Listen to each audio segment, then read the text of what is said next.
Hello students. आज हम आपके साथ इतिहास को समझने के लिए छात्रों के लिए और विद्यार्थियों के लिए है या स्कॉलर्स के लिए है जो इतिहास के साथ कई प्रतियोगी परीक्षाओं में भाग ले रहे हैं, जैसे कि सिविल सेवा में या नेट की परीक्षा कर रहे हैं, या उन विद्यार्थियों के लिए जो स्नातक या परास्नातक में इतिहास को एक विषय के रूप में रखे हैं। ये उन सभी छात्रों के लिए भी लाभप्रद होगा जो सकते हैं, समझ नहीं सके हैं और कई बार उन्हें इतिहास को समझने में परेशानी होती है। हमारा ये प्रयास है कि हम उन विद्यार्थियों को इतिहास को सरलतम शब्दों में उसका जो परिचय है या इंट्रोडक्शन है उसे कैसे उन तक पहुंचाएं, इस विषय पर हम ये वीडियो आपके साथ बांटना चाहते हैं। तो इस वीडियो को ज़रूर ध्यान से देखें और आप समझें कि वास्तव में इतिहास कैसे समझा जा सकता है। तो इतिहास को समझने के लिए सबसे पहले हम आपके सामने एक बात कहना चाहेंगे कि इतिहास के संदर्भ में बहुत सारे इतिहासकारों के अलग अलग मत हो सकते हैं। पहली बात, हम आपको इतिहास की जो परिभाषा है वो क्या है। इतिहास की परिभाषा के अंतर्गत भी यही बात होती है कि कई ऐसे इतिहासकार हैं जिन्होंने अपने अपने तरीके से इतिहास की परिभाषा देने की कोशिश की है। इन सब इतिहासकारों के जो निचोड़ को हम अगर देखें तो वो ये कहा जा सकता है कि किसी समाज या राष्ट्र के अतीत को एक निश्चित कालखंड के अंतर्गत अध्ययन करने वाली शाखा इतिहास कहलाती है। इसके अंतर्गत किसी विशेष भौगोलिक भाग या सीमाबद्ध राष्ट्र की संस्कृति और सभ्यता का जो अध्ययन होता है वो इतिहास कहलाता है। और इंग्लिश में अगर हम देखें तो टू नो और study about a particular age and a particular land limited by a geographical boundary is called history. We can also say that we study about the culture and civilization of that particular nation. So, a study of history is actually a study of whole part of human civilization. That is million years of long journey. इस प्रकार हम कह सकते हैं कि इतिहास को जानने के लिए हमें एक विशेष भौगोलिक क्षेत्र के अंतर्गत रहने वाले समाज और उसमें होने वाले बदलाव की जो हमारी अतीत की जो स्थितियां हैं उनको समझने के जो शास्त्र होता है उसे इतिहास कहते हैं। अब हम आपको कहना चाहेंगे कि इस समाज के अंतर्गत उनकी कई और चीज़ें भी होती हैं सम्मिलित रूप से, जिन्हें संस्कृति कहा जाता है। इसके साथ ही मानव संस्कृति का विकास इतिहास के अध्ययन का एक मुख्य विषय होता है। विकास इतिहास के अध्ययन का मुख्य विषय है। इन सभी संस्कृतियों का जो विकास होता है उसका अध्ययन इतिहास का एक मुख्य विषय है। इसमें उसके सामाजिक, राजनीतिक, आर्थिक, धार्मिक, कला, कौशल सभी पक्षों को जो सम्मिलित रूप से संस्कृति कहा जाता है उसका अध्ययन किया जाता है। और जब ये संस्कृति विकसित अवस्था में पहुंच जाती है तो ये सभ्यता बन जाती है। इसी संस्कृतियों के विकास के चरण में जो सभ्यताएं होती हैं और उन सभ्यताओं के अंतर्गत जो लोग रहते हैं, उनके द्वारा जो कार्यकलाप किए जाते हैं, उन सभी को हम इतिहास के अंतर्गत अध्ययन करते हैं। So we study about the activities and the development of that particular society and become a civilization. So this is called history. इसीलिए इतिहासकार कॉलिंगवुड ने तो इस बात को अपना आधार ही बनाया इतिहास लिखने को कि किसी भी संस्कृति के विकास के क्रम और उसके क्षय और फिर पुनः विकास और उससे सभ्यताओं के बनने और सभ्यताओं के बिगड़ने और नई सभ्यताओं के बनने के क्रम को इतिहास कहा जाता है। अब प्रश्न उठता है कि इतिहास का अध्ययन क्यों? Why should we study about history? अब यहाँ पर हम देखेंगे इतिहास हमें समाज विशेष की संस्कृतियों को जानने और उनसे सीख लेने का अवसर प्रदान करता है। पहला कारण, it provides us an opportunity to know the culture of particular society and to learn to move ahead. And second point, and second thing, history provides an identity to the society as well as to the nation. और दूसरी बात कि जो इतिहास है वो किसी भी समाज और किसी भी राष्ट्र को उसकी एक पहचान प्रदान करता है। इसी बात को इतिहासकार ए एल वॉशम ने अपनी पुस्तक वंडर दैट वाज इंडिया में भी लिखा। So historian A L Basham also read this in his book a wonder that was India. Now we talk about history of Indian subcontinent. और अब हम इतिहास के बारे में भारतीय उपमहाद्वीप के विशेष संदर्भ में बात करेंगे। Very first we should know that it is an interesting fact with history that it can be changed by the different ideology or historians view। और हम यहाँ पर एक मुख्य बात जो कि बहुत ही इंटरेस्टिंग है, एक बात जो बहुत ही रुचिकर है, वो ये है कि इतिहास को जब अध्ययन किया जाता है तो उसके अध्ययन के साथ साथ उसके बारे में जो उसका इंटरप्रिटेशन या उसकी व्याख्या होती है वो इतिहासकार के अपने विवेक और अपनी उसकी जो सोच होती है, उसकी अपनी विचारधारा होती है, उसके अनुसार बदल जाती है। क्योंकि इतिहास विषय के अंतर्गत जब कोई इतिहासकार या अध्ययन करता उन प्राप्त स्रोतों या प्राप्त तथ्यों का विश्लेषण करता है तो उनके बारे में जब वो व्याख्यान करता है तो उसे अपने जो उसकी सोच होती है, जो उसकी एक व्यवहार होता है और उसकी अपनी एक विचारधारा होती है, उसके अनुसार वो उसको हमेशा गढ़ने का प्रयास करता है। इसलिए यहाँ पर एक बहुत सावधानी रखने वाली बात होती है हम सभी स्टूडेंट्स के लिए कि हमें अपनी विचारधारा या अपने किसी विशेष समाज या किसी विशेष वर्ग या किसी विशेष देश के साथ बाइज्ड नहीं होना है। हमें उसके साथ में अपने आप को पूरी तरह से इतिहास के साथ निरपेक्ष रूप से व्याख्या करनी है। हमें किसी विशेष वर्ग या समाज के प्रति अपनी आस्था ना रखते हुए हमें इतिहास लेखन के साथ विश्वास योग्य होना चाहिए। और यही एक बड़ा बिंदु है जो एक अच्छे इतिहासकार की पहचान होता है। वो किसी भी चीज़ को बिना तोड़े मरोड़े और बिना एक अलग सी व्याख्या करे, उस चीज़ को जैसी है वैसी ही रखने का प्रयास करता है। फिर दूसरा इतिहासकार आके उसकी पुनः व्याख्या कर सकता है। तो ये तो एक क्रम है, ये चलता रहता है। आगे हम बात करेंगे कि so the facts and the ideologies and the interpretation is depends how the interpreter want to interpret it. और हम ये कह सकते हैं कि इस बात को हम ये समझ रहे हैं कि so here we would like to say that a particular fact or source can be changed according to the interpreter's mindset. Many of the historians, especially foreign historians, says that Indian never knew how to write the history because all that has been written was only in the literature form. So they cannot be used as a historical sources. According to the Purans, there are 5 subjects of history.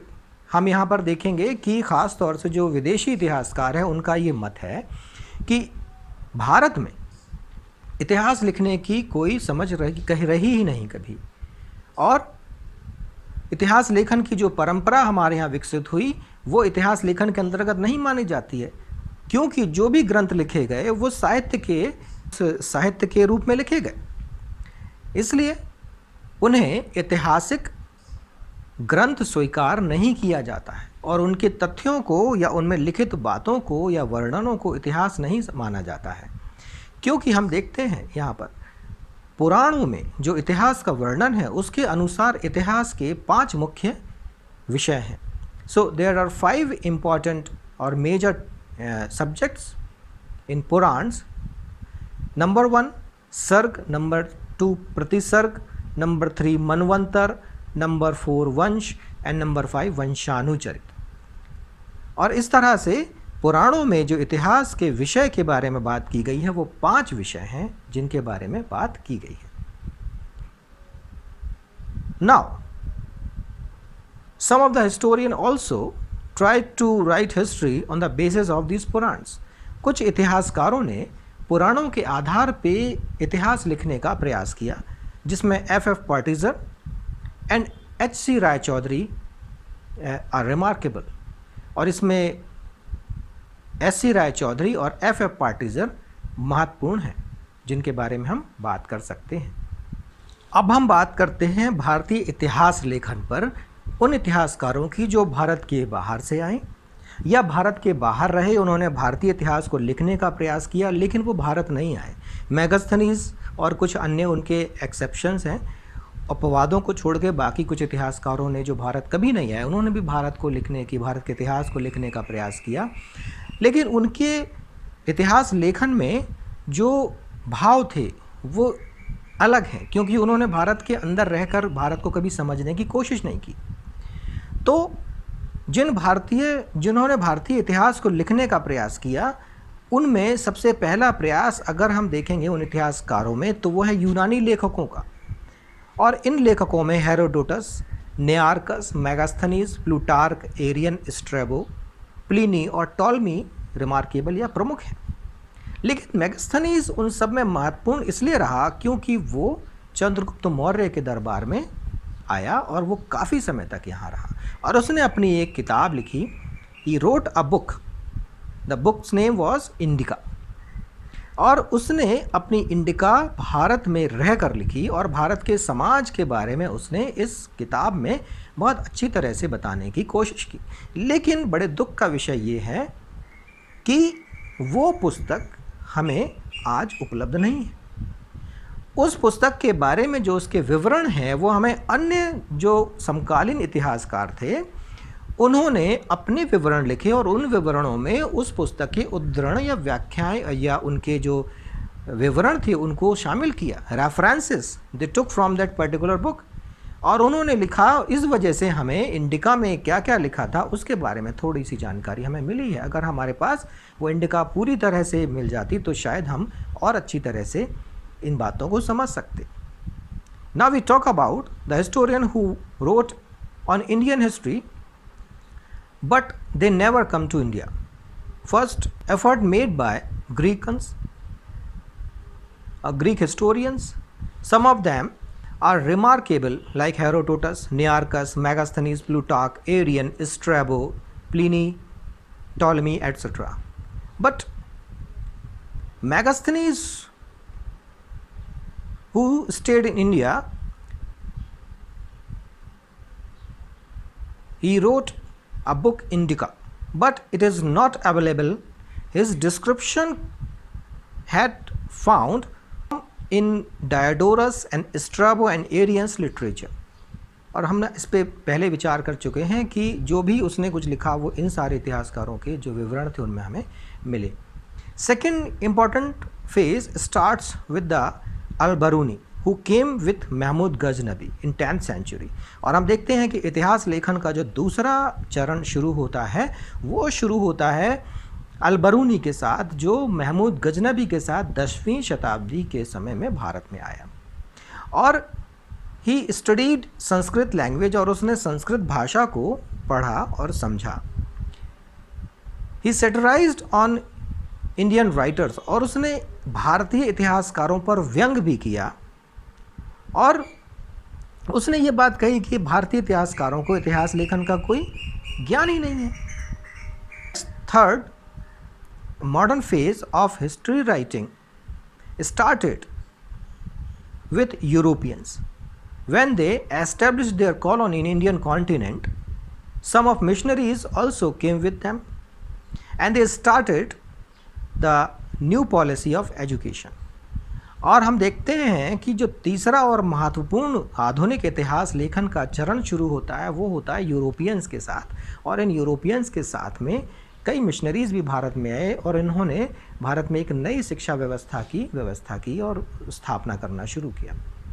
और उन्होंने यहाँ पर जब education system को establish करने की कोशिश की, उसके बाद लोगों के अंदर जो एक नई भावना का संचार हुआ और अपने देश के बारे में और बहुत कुछ जानने का मौका मिला, क्योंकि पहले के समय में एजुकेशन का जो सिस्टम था, उन सिस्टम्स ये सारी चीज़ें शामिल नहीं हुआ करती थी।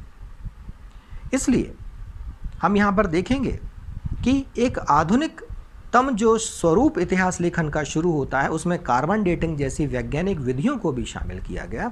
उसमें कई नवीन खोजें भी आई, जैसा कि हम देखते हैं कि यहाँ पर हमारी प्राचीन सभ्यताओं को हमें उद्घाटित करने और उन्हें जानने का जो मौका मिला, जैसे हड़प्पा सभ्यता या ताम्रपाषाणकालीन सभ्यता, हमें तो इसके बारे में पता ही नहीं था कि ये भी हमारे इतिहास में कोई स्थान रखते हैं। और ये सारी बातें हमें तभी समझ में आई जब इसकी खुदाई हुई और उन खुदाइयों पर वैज्ञानिक विश्लेषण किए गए। और इसके लिए हमने देखा है कि ये जो सिविलाइजेशंस थी, इनकी खोज हुई है, उसके लिए 14 जनवरी 1784 एडी में सर विलियम जोन्स ने एशियाटिक सोसाइटी ऑफ बंगाल की स्थापना की। So he established Asiatic Society of Bengal in 14 January 1784 to discover Indian ancient history. और यहाँ पर हम देखेंगे कि भारतीय इतिहास की जो प्राचीन स्वरूप था, उसको सामने लाने के लिए इस जो विशेष संस्था है, इसका एक बहुत बड़ा योगदान हम देखते हैं। तो इस तरह से हमने देखा कि इतिहास को कैसे उसके जो विभिन्न चरण थे, पहला चरण, दूसरा चरण और ये आधुनिक चरण, इसमें किस तरह से नए नए तरीके से इतिहास को हम लोगों ने लिखने की कोशिश की। और इसके साथ हम आपके साथ ये भी कहना चाहेंगे कि इतिहास के जब लिखने का चरण शुरू हुआ, जब इतिहास को ठीक तरीके से लिखने की बात सामने आई और हमारे कई इतिहासकार खड़े हुए और उन्होंने आधुनिक शिक्षा और आधुनिक तरीके से इतिहास को, वैज्ञानिक तरीके से इतिहास को लिखने की शुरुआत की, उस समय के बाद फिर इतिहास को विभाजित करने का काम भी शुरू हुआ। Now this is the time to discuss the sources of Indian history. So we can say that there are mainly 3 types of sources know about history. और अब हम बात करेंगे कि इतिहास को लिखने के लिए जो स्रोत होते हैं वो कौन है। और इतिहास को जानने के लिए मुख्य 3 स्रोतों की बात हम करेंगे जो मुख्य रूप से जाने जाते हैं और जिनका बहुत महत्व होता है। वो पहला स्रोत होता है पुरातात्विक या आर्कियोलॉजिकल सोर्सेस। दूसरा या second source is literature and third one is pilgrims account. और तीसरा जो स्रोत है वो है विदेशी यात्रियों के विवरण। तो ये 3 मुख्य स्रोत हमें इतिहास को जानने के बारे में सहायता देते हैं। अब हम बताएं आपको कि अब हम बात करते हैं कि इनमें से जो स्रोत हैं वो कैसे हम समझ सकते हैं। तो सबसे पहला स्रोत जो हम लेंगे वो है आर्कियोलॉजिकल सोर्स या पुरातात्विक स्रोत। अब इस पुरातात्विक स्रोत को भी हम 5 भागों में बांटेंगे। 5 भागों में बांटने में इसका सबसे पहला जो स्रोत आता है वो आप देख सकते हैं कि सबसे पहला जो इसका भाग है उसके अंतर्गत हम कुछ एपिग्राफिक यानी कि लिपियों के बारे में देखते हैं। कुछ एडिक्ट्स या लेख होते हैं जो प्राचीन काल में लिखे गए, वो रॉक एडिक्ट हो सकते हैं यानी कि शिलालेख हो सकते हैं, जो पिलर एडिक्ट हो सकते हैं यानी खंभों पर लिखे हुए लेख हो सकते हैं, पेंटिंग्स हो सकती हैं, गुफाओं में या केव्स पे जो उनकी दीवारों पर लिखे हुए एडिक्ट्स हैं या उनकी पेंटिंग्स हैं, या वॉल्स हैं उन पर लिखी हुई पेंटिंग्स हैं या उन पर लिखी हुई एडिक्ट्स हैं, लेख हैं, उनके बारे में ये बात बताता है। तो इन एडिक्ट्स से हमें उस समय के समाज और संस्कृति के बारे में और इतिहास को जानने में बहुत सहायता मिलती है। और ये जो प्राथमिक स्रोत हैं ये सबसे ज़्यादा विश्वसनीय होते हैं, मैं आपको बता देना चाहता हूँ, क्योंकि they are the very trusted sources because we cannot edit it in it. और हम इसमें कहीं पर भी इसमें बदलाव नहीं कर सकते, क्योंकि इतिहास में अगर कभी कहीं पत्थर पर कोई चीज़ लिख दी गई, जैसे कहा जाता है पत्थर की लकीर, आप उसको मिटा के दूसरी बार नहीं लिख सकते। तो इसी तरह से ये जो विश्वसनीय स्रोत होते हैं ये बहुत महत्वपूर्ण है। दूसरा जो मुख्य स्रोत हमें मिलता है इस आर्कियोलॉजिकल सोर्सेज में वो है फॉसिल्स यानी जीवाश्म। जीवाश्म के अंतर्गत प्राचीन काल में जो चीज़ें दब गईं उनसे, जैसे चाहे वो औजार हों, बर्तन हों, इस्तेमाल करने वाली चीज़ें हों, या मानव के शव हों, उनकी हड्डियां हों, उनकी हड्डियों से बने औजार हों, उनके सामान हों, ये सारी चीज़ें जो उनकी बिलोंगिंग्स थी या उनके खुद के फॉसिल्स थे, ह्यूमन स्केलेटन्स थे, उनको जब हमने ढूंढा और वो हमें मिले तो हमने जाना कि उनका जो फिज़िकल स्ट्रक्चर था या उनका जो कल्चर था या उनकी सिविलाइजेशन थी वो किस तरह की थी, और इस तरह से हम उनको समझ सके। तो ये दूसरा जो मुख्य स्रोत है, और इसमें भी कोई बदलाव नहीं किया जा सकता, ये भी विश्वसनीय स्रोत है। तीसरा जो स्रोत होता है या सोर्स है वो है मॉन्यूमेंट्स यानी स्मारक। तो स्मारक इतिहास को समझने और जानने में, चाहे वो प्राचीन हो, चाहे वो मध्यकालीन हो, चाहे आधुनिक इतिहास हो, इन्हें जानने के लिए बहुत ही इम्पॉर्टेंट होते हैं। जितने भी भवन, जितने भी मॉन्यूमेंट से इमारतें, स्मारकें बनी हैं, वो बदली नहीं जा सकती, और उनका स्ट्रक्चर यानी कि उनकी बनावट, उनके जो आर्किटेक्चर है, उनके बनाने का तरीका है, उनके उसमें इस्तेमाल की गई चीज़ें हैं, वो सारी बातें हम इसके अंदर देखते हैं, और ये भी बहुत विश्वसनीय स्रोत होता है। इसके बाद चौथा जो सोर्स है वो है कॉइन्स या सील्स यानी राजमुद्रांक या सिक्के। ये भी बहुत इंपॉर्टेंट होते हैं। इन सिक्कों और राजमुद्रांक पे उस समय का कभी कभी कालखंड लिखा हो सकता है या कुछ विशेष चिन्ह होते हैं, specific marks we can found on that. और ये जो मार्क्स होते हैं ये उस समय की स्थिति, राजनीतिक, सामाजिक, आर्थिक, और उस समय की जो राजा या उनके द्वारा किस तरह की पॉलिसीज़ इम्प्लीमेंट की जाती थी, वो सब हम देख सकते हैं। तो ये चौथे नंबर का जो सोर्स है ये भी बहुत इम्पॉर्टेंट है। और हम देखते हैं कि इतिहासकार भंडारकर महोदय ने तो इन सिक्कों के आधार पर ही प्राचीन इतिहास लिखने की कोशिश भी की। इसके बाद जो पांचवा भाग इसका जो आता है आर्कियोलॉजिकल सोर्स में, वो है टूल्स यानी औजार। प्राचीन काल से हम देखते हैं कि अपनी सहूलियत के लिए इंसान ने औजारों को बनाया और उनकी सहूलियत से वो आगे बढ़ा, और उन्हीं कारणों से वो अन्य जानवरों या जीवों से अलग हो पाया। अब मैं आपको एक बात बता देना चाहता हूँ कि इंसान के अन्य जानवरों या जीवों से अलग होने के पीछे दो मुख्य कारण हैं, या तीन मैं कह सकता हूँ। पहली चीज़ तो ये है कि उसकी जो हाथ की बनावट है उसमें ऑपोजिटिविटी ऑफ थंब, यानी कि वो किसी चीज़ को इस तरह से पकड़ सकता है, होल्ड कर सकता है टाइटली, और उसको यूज़ कर सकता है। दूसरी चीज़, वो दोनों पैरों पर सीधे खड़े होकर बहुत दूर तक देख सकता है। तीसरी चीज़, वो दोनों पैरों पर तेज़ी के साथ चल भी सकता है और अपने दोनों हाथों को फ्री रख सकता है। और चौथी जो मुख्य बात है वो है इंटेलेक्ट या विवेक। ये विवेक सिर्फ इंसान को ही इस दुनिया में हम देख सकते हैं कि वो मिला है, बाकी जानवरों में विवेक नहीं हो सकता है। तो ये जो चीज़ें हैं ये इंसान को जानवरों से अलग बनाती हैं, इसलिए इंसान जानवरों से अलग रहा हमेशा, और उसने अपने आप को उन सब के ऊपर रखा। इसके बाद हम बात करते हैं, दूसरा मुख्य भाग है जो है लिटरेचर। लिटरेचर को हम दो भागों में बांट सकते हैं। पहला भाग, लिटरेचर या साहित्यिक स्रोत को हम दो भागों में बांट सकते हैं। पहला है रिलीजियस यानी धार्मिक जो साहित्य है, दूसरा है टेरेस्ट्रियल यानी कि लौकिक। और इस धार्मिक और लौकिक साहित्य को हम जब बांटते हैं तो अब हम आते हैं धार्मिक साहित्य के ऊपर। धार्मिक साहित्य को भी हम और भागों में बांट सकते हैं। धार्मिक साहित्य में भी हम दो भाग देखते हैं।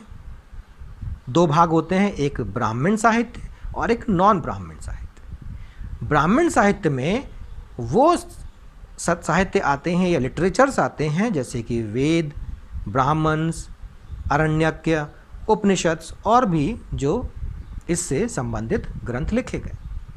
नॉन ब्राह्मण साहित्य में हम जैन, बौद्ध और अन्य जो शाखाएं थीं जो इनसे अलग इतर या कल्ट्स, उनके बारे में हम देख सकते हैं। इसके अलावा जो दूसरा भाग है टेरेस्ट्रियल, उस टेरेस्ट्रियल में दो तीन चीज़ें आती हैं जैसे बायोग्राफीज़, ड्रामास और इससे संबंधित जो लिटरेचर लिखे गए, यानी कि लोगों की जीवनियाँ या कहानियाँ या उससे संबंधित कुछ और जो साहित्य लिखा गया वो इसके अंतर्गत आता है। और तीसरा भाग है जो इतिहास के स्रोत हैं उनमें विदेशी यात्रियों के विवरण। और इन विदेशी यात्रियों में हम देखेंगे कि बहुत सारे ऐसे विदेशी यात्री भारत में आए जिन्होंने अपने विवरण प्रस्तुत किए। उनमें चीनी, यूनानी, पर्शियन और यूरोपियन, अरबी, बहुत सारे ऐसे यात्री और उनके बारे में हम यहाँ पर देख सकते हैं जो उन्होंने भारत के संदर्भ में अपने लेखों में या अपने अकाउंट्स में जो भी लिखा वो होता है तीसरा सोर्स। और वो भी विश्वसनीय हो सकता है क्योंकि वो निरपेक्ष रूप से लिखा जा सकता है, लेकिन हम उस पर बहुत ही गहन विश्लेषण करने के बाद निष्कर्ष पर पहुंच सकते हैं। अब हम बात करते हैं इतिहास की, जो हम इस वीडियो या इस लेक्चर के माध्यम से आप तक पहुंचाना चाहते थे। वो विषय है इतिहास को कैसे हम अलग अलग कालखंडों में देखते हैं। तो ख़ास तौर से इतिहास को सबसे पहले हम 3 भागों में बांटते हैं। वो 3 भाग हैं प्राचीन इतिहास, मध्यकालीन इतिहास और ये आधुनिक इतिहास। अब हम देखेंगे कि इन सभी पर हम बारी बारी से विचार करेंगे। आज हम आपको प्राचीन इतिहास को और समझने का प्रयास करेंगे।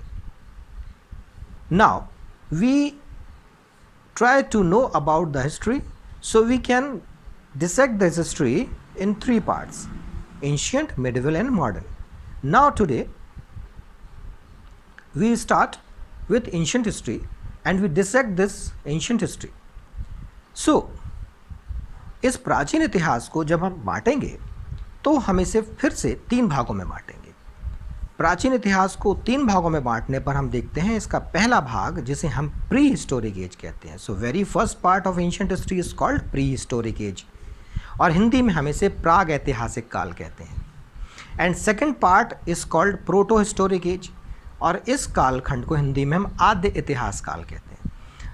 और इन दोनों इतिहास कालखंडों के मध्य जो समय हम देखते हैं वो है जो आपको दिखाई दे रहा है कि जो प्री हिस्टोरिक एज है वो 25 लाख वर्ष पूर्व ईसा पूर्व से शुरू होता है और 10,000 ईसा पूर्व तक आता है।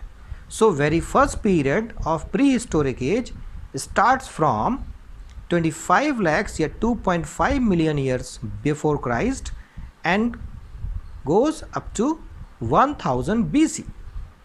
And the second part of proto-historic age we called, और इसे हम आद्य इतिहास भी कहते हैं, starts from 10,000 BC and goes up to 600 BC. और ये जो दूसरा भाग है इतिहास का जिसे हम आद्य इतिहास या प्रोटो हिस्टोरिक एज कहते हैं, ये 10,000 ईसा पूर्व से शुरू होकर 600 ईसा पूर्व तक जाता है।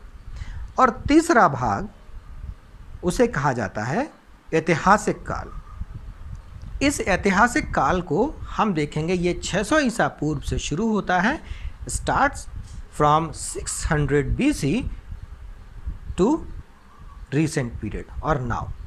और हम देखते हैं कि ये जो कालखंड है ये 600 ईसा पूर्व से शुरू होकर आज वर्तमान तक चल रहा है। तो ये ऐतिहासिक काल है। और इसके बाद अब हम फिर से इस प्री हिस्टोरिक एज को 3 भागों में बांट सकते हैं। This prehistoric can also been divided into 3 parts. So very first part of this pre historic age called palaeolithic age, और पहला भाग जो प्राग ऐतिहासिक काल खंड के अंतर्गत आता है, इसे बांटने के अंतर्गत आता है, वो है पुरापाषाण काल।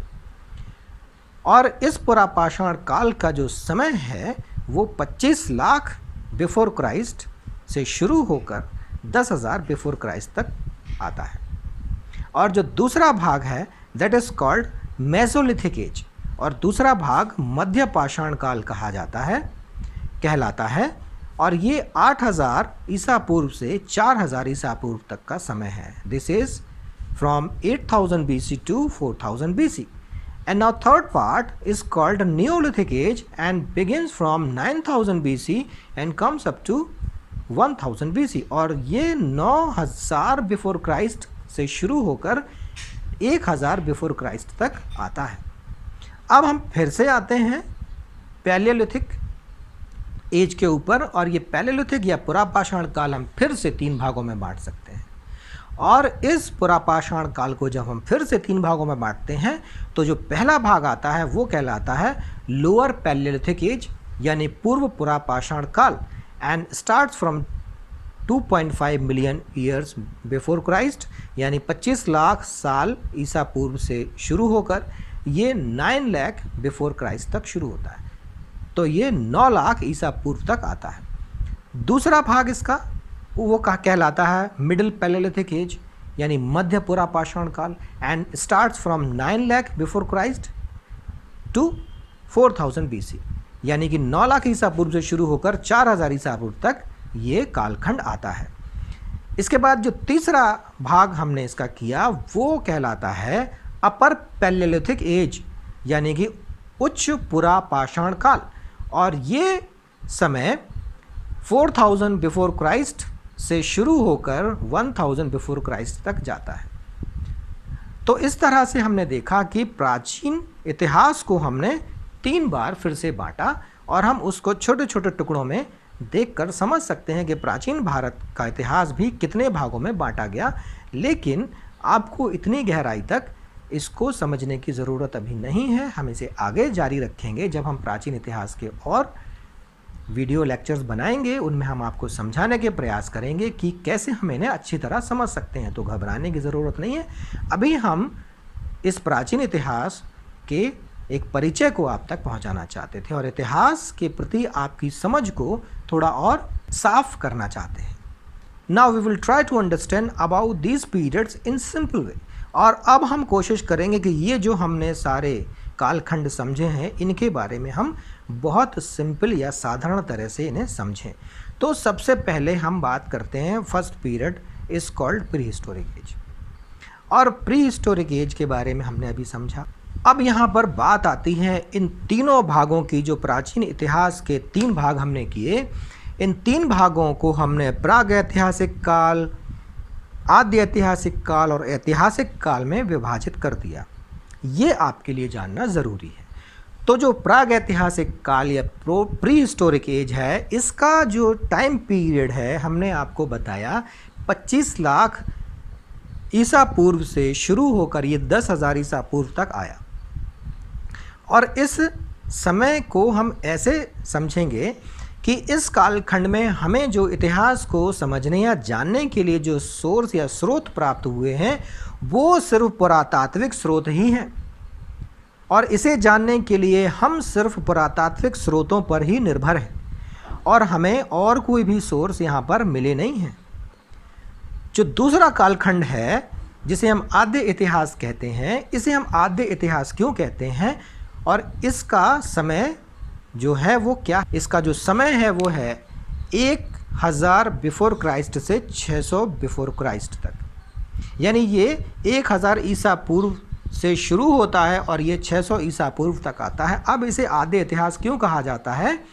पहले वाले में हमने देखा, पहले वाले में हमारे पास जो प्रागैतिहासिक काल था उसमें सिर्फ और सिर्फ फॉसिल्स या पुरातात्विक स्रोतों पर ही हमारी निर्भरता है इतिहास को लिखने के लिए। लेकिन इस कालखंड में हमारे पास पुरातात्विक स्रोतों के साथ साथ हमें कुछ स्क्रिप्ट्स या लिखित साक्ष्य भी मिल गए। So we found archaeological sources as well as some scripts also, और हमारे पास कुछ लेख भी मिले हैं, चित्र भी मिले हैं।